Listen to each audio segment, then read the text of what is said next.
Hanya karena seekor sapi sering diusir, warga Kota Baru, Padang, Sumatera Barat bentrok hingga tewas. Sementara di Pasuruan, Jawa Timur, dua kelompok warga terlibat carok atau pertikaian dengan menggunakan celurit.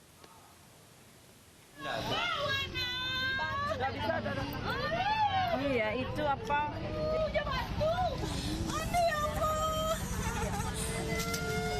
Wanita ini histeris melihat anaknya tergeletak di pinggir Jalan Raya Kota Baru, Kecamatan Lubuk, Kota Padang dengan sejumlah luka di tubuhnya. Fadli Arif, 36 tahun, tewas setelah berkelahi dengan tetangganya Renzo di Jalan Raya Kota Baru. Korban terluka di bagian kepala akibat benda tumpul. Jenazah korban diotopsi di Rumah Sakit Bayangkara, Polda, Sumatera Barat. Bentrok dipicu hanya karena sapi milik Fadli sering diusir oleh Renzo. Untuk motif dari pelaku bahwa korban sering membawa ternak sapinya ke ladang milik pelaku dan sudah berulang-ulang kali diingatkan, disampaikan, kemudian ada emosi dari pelaku terhadap korban. Kemudian pada saat kejadian tersebut korban menantang pelaku untuk berkelahi, kemudian dilayani oleh pelaku. Dan pada saat itu pelaku masih dalam keadaan hidup. Sementara Renzo yang sering mengusir sapi korban ditangkap polisi. Ia mengaku jika ditantang duel oleh korban, pelaku terancam hukuman 5 tahun penjara.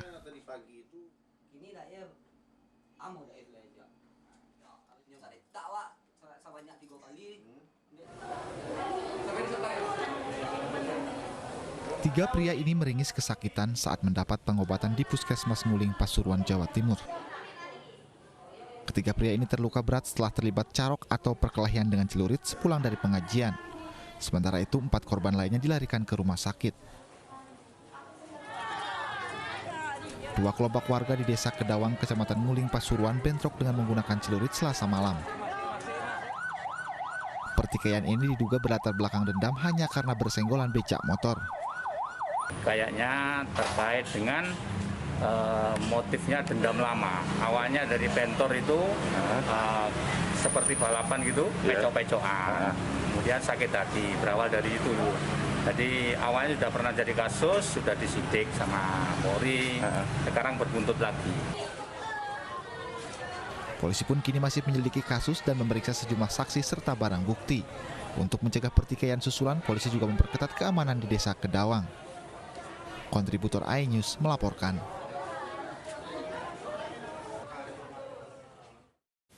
Misteri penemuan jenazah perempuan pada 14 Juni lalu telah terungkap. Pelaku tak lain adalah kekasih korban. Kepada penyidik, pelaku mengaku cemburu dan takut ditinggal selingkuh oleh korban. Pemirsa, berhati-hatilah Anda berkenalan melalui media sosial. Salah-salah bukan kawan yang didapat, tapi justru lawan atau bahkan kematian. Susilawati, perempuan asal Sindang Jaya, Kabupaten Tangerang, Banten, meregang nyawa setelah dibunuh kekasihnya, MS, yang baru dikenalnya 3 bulan lewat media sosial. Jenazah Susi ditemukan di sebuah empang di Jalan Sasmita, Karawaci, Tangerang, pada Minggu 14 Juni lalu. Setelah setengah bulan buron, pelaku ditangkap polisi. Di hadapan penyidik, pelaku mengaku tega membunuh korban karena cemburu. Pasalnya, korban masih sering berkomunikasi dengan mantan kekasihnya. Nyesel nggak? Iya. Nyesel ya? Kabur. Sama korban sempat ada janji mau nikah atau seperti apa gitu, Mas? Iya. Oh, gitu memang. Udah ada janji mau nikah? Udah serius ya hubungannya ya? Terus habis ini... Kamu kenapa? Cemburu atau kenapa? Cemburu. Kapolres Metro Tangerang Kota, Kombes Pol Sugeng Haryanto mengatakan pelaku nekat membunuh korban karena memiliki latar belakang trauma psikologis pernah ditinggalkan kekasih. Mendasari tersangka sampai melakukan perbuatan pembunuhan adalah satu latar belakang psikis yang sebetulnya tersangka pernah akan melakukan pernikahan tetapi kemudian batal. alasan batal adalah karena pacar tersangka ini selingkuh.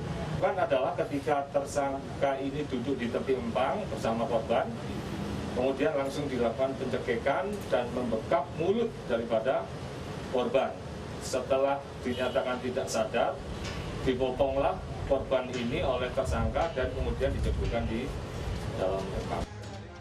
Pelaku kini hanya bisa menyesali perbuatannya. Polisi menjeratnya dengan pasal 340 KUHP tentang pembunuhan berencana dengan ancaman hukuman minimal 15 tahun penjara. Dari Tangerang, Banten, Sukron, iNews melaporkan.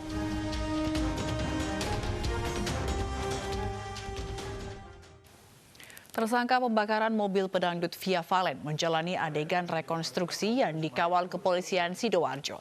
Polisi masih mendalami motif pelaku, meski tersangka mengaku sakit hati karena tidak ditemui Via Valen.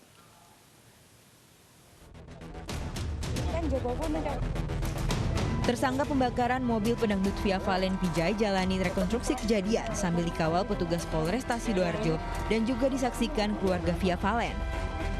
Tersangka memperagakan beberapa adegan, mulai dari pengintaian hingga cara tersangka membakar mobil Via Valen lalu melarikan diri.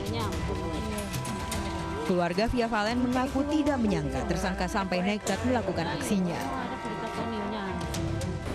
Kalau deket-deket sama orang tersangkanya itu tetap masih ada rasa takut ya Mas ya, karena dia itu orangnya nekat. Jadi benar-benar benar-benar istilahnya aduh orang ini bikin merinding gitulah. Sebelumnya tersangka yang mengaku sebagai penggemar Via Valen nekat membakar mobil Via karena sakit hati kepada keluarga Via yang tidak memberikan kesempatan bertemu idolanya. Tersangka sudah 10 hari mengintai rumah Via Valen sebelum insiden pembakaran mobil. Itu hanya ingin ketemu dengan Via karena dia salah satu fans berat dan ada sesuatu yang menurut si pelaku ini menginginkan untuk bisa ketemu, bisa bertatap muka dengan Via, dan sudah diupayakan 2 kali, tetapi dari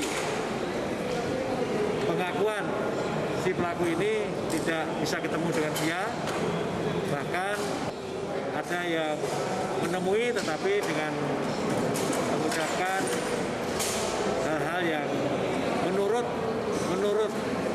keterangan si pelaku itu tidak mengenakan di hati. Polisi menyita sejumlah benda bernuansa mistik dari tas tersangka.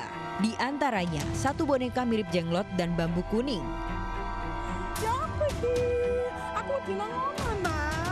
Mobil mewah seharga miliaran rupiah milik Via Valen dibakar tersangka di samping kediamannya di Sidoarjo, Jawa Timur, Selasa dini hari. Setelah 3 jam, api baru padam. Video ini diunggah Via Valen di akun Instagram pribadinya. Tersangka yang merupakan penggemar Via Valen sengaja datang jauh-jauh dari Cikarang, Bekasi, Jawa Barat untuk bertemu idolanya, namun gagal. Dari Sidoarjo, Jawa Timur, kontributor iNews melaporkan.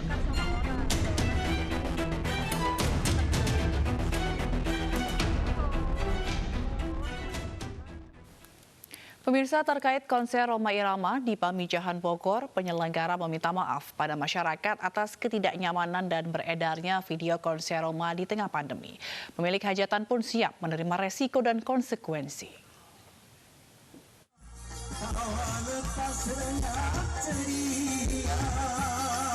Aksi panggung Raja Dangdut Rhoma Irama saat konser di salah satu hajatan warga Pamijahan, Kabupaten Bogor, Jawa Barat minggu kemarin menuai kontroversi. Konser mendapat kecaman karena digelar di tengah pandemi corona tanpa mematuhi protokol kesehatan COVID-19. Penyelenggara meminta maaf atas apa yang terjadi.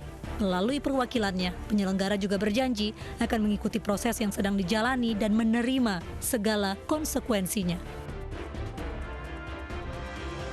Jadi kalau nanti memang dari gugus tugas dan pemerintah daerah akan melakukan rapid test massal di lingkungan kami selaku keluarga sangat welcome sekali. Dan kemudian kalau masalah memang pembiayaan dari pemerintah daerah perlu kami harus mengulurkan, maka pihak keluarga akan membantu secara keseluruhan. Dan apabila ada masyarakat yang terinfeksi COVID-19, keluarga akan bertanggung jawab sampai sembuh total. Sementara itu, Gubernur Jawa Barat Ridwan Kamil mengkritik aksi Raja Dangdut Rhoma Irama yang bernyanyi dalam sebuah acara yang dihadiri ratusan orang tersebut. Peristiwa tersebut dianggap tidak menghargai upaya pemerintah menanggulangi pandemi COVID-19. Hiburannya. Nah, oleh karena itu, kepolisian sudah melaksanakan tugas dengan benar, akan memanggil, memintai keterangan apakah itu disengaja atau tidak disengaja, dan apakah ada hal-hal yang perlu ditegakkan secara aturan. Nah, kemudian Bu Bupati juga menyampaikan akan melakukan rapid test. Saya kira itu prosedur yang benar. Coba bayangkan kalau semua ada kerumunan harus di rapid test kan repot kan? Ya, itu poinnya. Kasihanilah kami para pemimpin yang sedang mengatur proses ini dengan sebaik-baiknya gitu.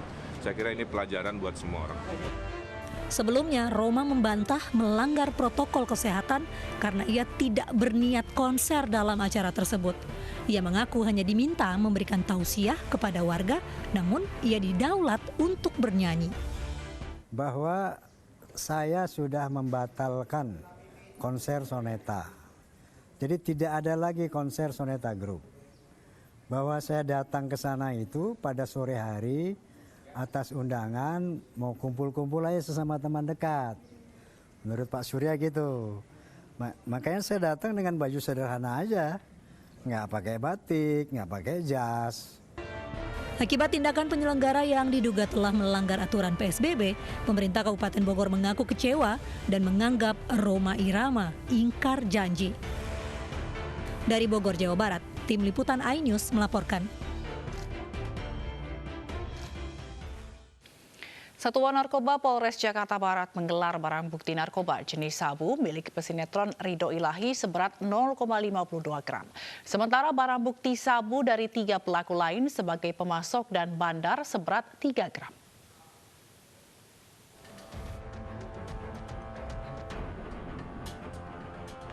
Ketiga pelaku penyalahgunaan obat terlarang digelandang ke ruang Polres Jakarta Barat.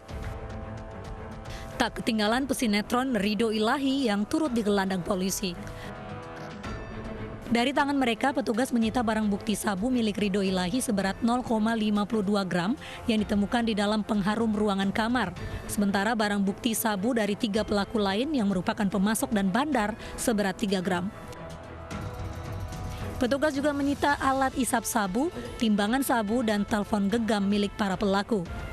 Namun demikian, hasil tes urin terhadap Ridho Ilahi negatif. Namun, polisi masih menunggu hasil tes rambut Ridho Ilahi dari Laboratorium Mabes Polri.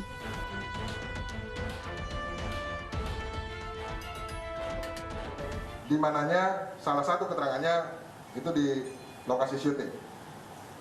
Jadi berapa kalinya itu selama setahun ini yang menyuplai barang kepada RI dari pengakuannya, ya ini masih kami lakukan pendalaman, itu dari AK. Ini kenapa ada alasan yang tadi saya sampaikan sebelumnya. Kami harus melakukan pendalaman dengan memanggil production house. Dalam pemeriksaan disebutkan ya untuk menghilangkan stres, pada saat yang bersangkutan ada banyak pikiran dan sebagainya. Ya, itu alasan yang disampaikan dalam pemeriksaan. Aku benar-benar nyesel. Dan sumpah nggak akan nyentuh barang itu lagi. Aku minta maaf kepada seluruh masyarakat Indonesia dan kepada fans-fans aku. Aku menyesal. Ridho Ilahi terancam pidana selama 5 tahun penjara. Dari Jakarta, Miftahul Gani, iNews melaporkan. Zuraida Hanum dalam pembunuhan terhadap suaminya, Hakim Jamaluddin divonis hukuman mati. Informasi selengkapnya akan hadir sesaat lagi. Jangan kemana-mana, kami segera kembali.